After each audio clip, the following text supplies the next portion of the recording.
ସ୍ୱାସ୍ଥ୍ୟର ଉନ୍ନତି ଚାହୁଁଥିଲେ ଦକ୍ଷିଣ ଦିଗକୁ ମଥା କରି ବିନା ତକିଆରେ ଶୋଇବା ଭଲ। ସବୁଠାରୁ ବିପଦ ତଥା ଅମଙ୍ଗଳର କାରଣ ଉତ୍ତର ଦିଗ। ଏହି ଦିଗକୁ ମଥା ରଖି ଶୋଇଲେ ଶରୀରରେ ନାନା ପ୍ରକାର ରୋଗ ଉତ୍ପନ୍ନ ହୋଇଥାଏ ଓ ବହୁତ କୁଫଳ ମିଳେ। ମୃତ ଲୋକକୁ ଏହି ଦିଗକୁ ମୁଣ୍ଡ କରି ଶୁଆଇ ଦିଆଯାଏ।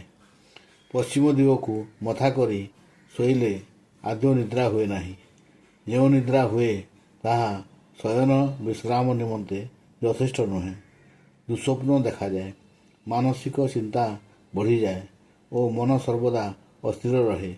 ତେବେ ପୂର୍ବ ଦିଗକୁ ମଥା କରି ଶୋଇବା ସବୁଠୁ ଭଲ। ବାସଗୃହରେ କେଉଁ ଦିଗରେ କେଉଁ ପରଦା ଲଗାଇଲେ କ'ଣ ହୁଏ? ବାସଗୃହର ପଶ୍ଚିମ ଦିଗରେ ପରଦା ଲଗାଇବାକୁ ଚାହିଁଲେ ଧଳା କପଡ଼ାର ପରଦା ଲଗାଇବେ। ବାସଗୃହର ଉତ୍ତର ଦିଗରେ ପରଦା ଲଗାଇବାକୁ ଚାହିଁଲେ ନୀଳ ରଙ୍ଗର ପରଦା ଲଗାଇବେ। ବାସଗୃହର ଦକ୍ଷିଣ ଦିଗରେ ପରଦା ଲଗାଇବାକୁ ଚାହିଁଲେ ଯେକୌଣସି ରଙ୍ଗର କପଡ଼ା ଉପରେ ତ୍ରିକୋଣ ବିଶିଷ୍ଟ କାରୁକାର୍ଯ୍ୟ କରି ପରଦା ଲଗାଇବେ।